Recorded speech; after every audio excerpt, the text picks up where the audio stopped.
Bismillahirrahmanirrahim. Assalamualaikum warahmatullahi wabarakatuh. Assalamualaikum warahmatullahi wabarakatuh. Ustaz, mohon penjelasannya tentang hadis "Salatlah kamu seperti melihat aku salat". Allah. Di fenomena sekarang salat kita berbeda-beda, Ustaz. Dari gerakan saja sudah beda. Iya. Mohon penjelasannya yang menurut Nabi, melihat menurut Nabi itu apanya yang harus kita ikuti. Sekian, Ustaz.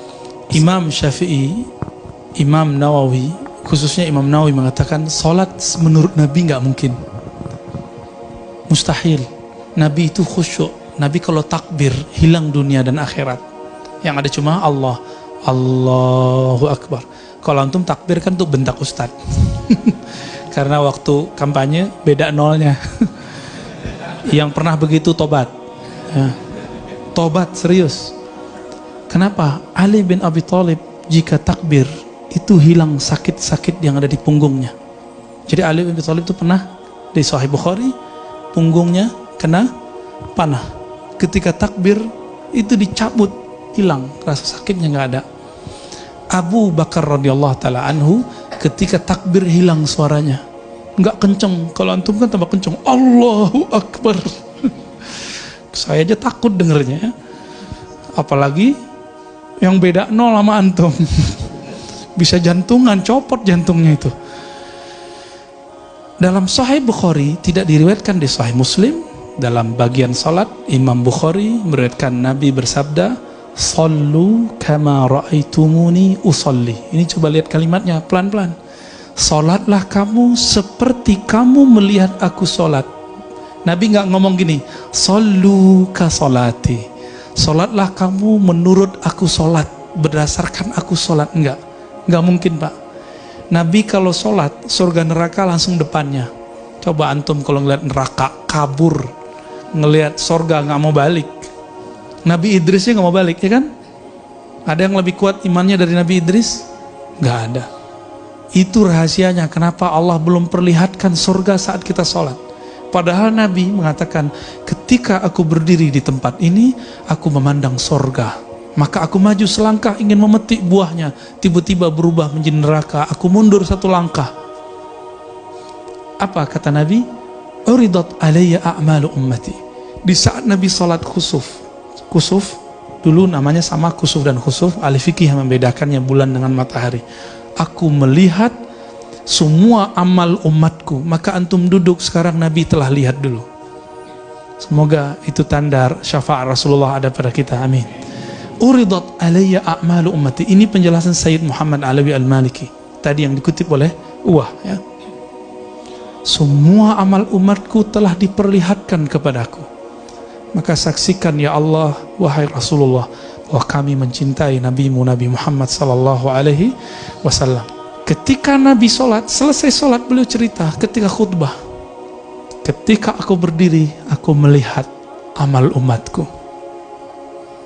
Coba kalau kita melihat amal-amal semua orang, bisa gila kita, Pak. Pusing ya, nggak kuat. Saya bisa baca isi hati antum aja itu udah bahaya. Nanti kegeeran kalau merasa senang, kesel kalau dalam hatinya bilang, wah ustadznya sotoy.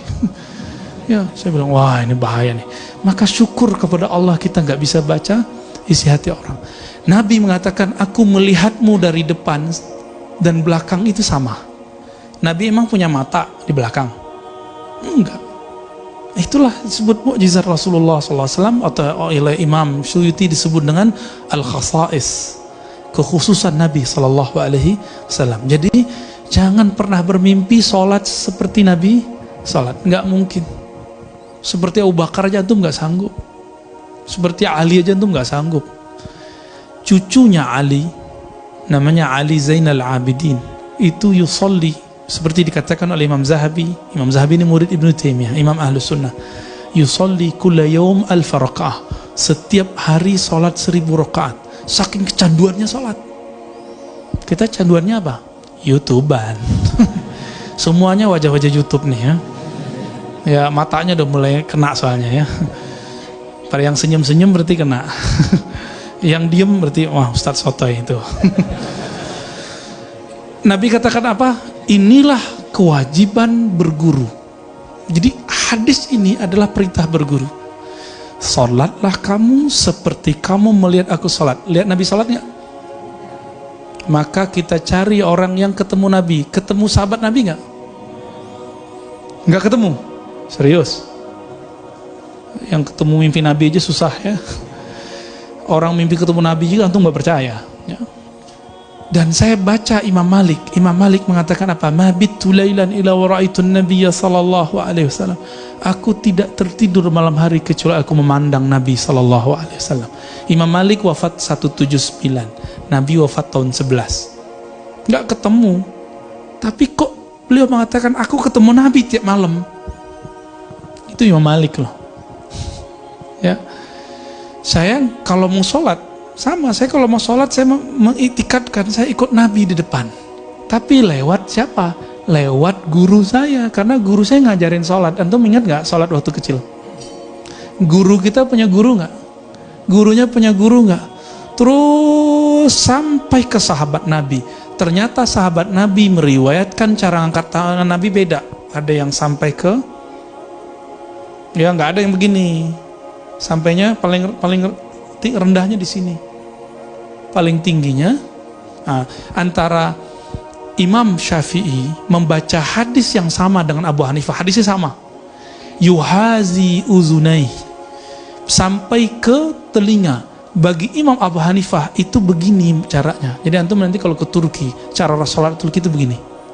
Tapi Imam Syafi'i mengatakan cukup begini, yuhazi ujung jari sampai ke gitu. Gimana dengan yuhazi mankibai? Yuhazi mankibai itu sejajar dengan ini menurut Imam Syafi'i. Hadisnya sama loh. Hadisnya sama. Kok bisa imam beda? Ini yang disebut mazhab.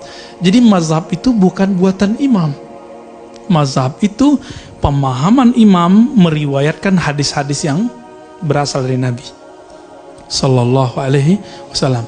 Maka bermazhab itu bagian dari sunnah. Karena bermazhab artinya berguru. Jadi makna hadis itu apa? Jika kamu tidak melihatku, lihatlah muridku, atau murid dari muridku, atau murid dari muridku. Imam Syafi'i itu dengan Nabi jaraknya siapa? Berapa orang? Imam Syafi'i berguru ke Malik, Malik ke Nafi', Nafi' ke Ibnu Umar, Ibnu Umar dari Nabi SAW. Imam Syafi'i dari Sufyan, Sufyan dari Yahya bin Sa'id Al-Ansari, dari Muhammad Ibrahim Tamimi, dari Alqamah, dari Umar. Mersebutin lagi semua. Imam Syafi'i dari Malik, Malik dari Salim, Salim dari Ibnu Umar, Ibnu Umar dari Nabi SAW. Dan itu terhubung lebih dari 1000 guru yang menghubungkan beliau kepada Nabi. Maka sunnah salafus soleh adalah mempelajari sifat salat Nabi dari banyak guru, bukan dari satu buku, apalagi dari satu channel YouTube.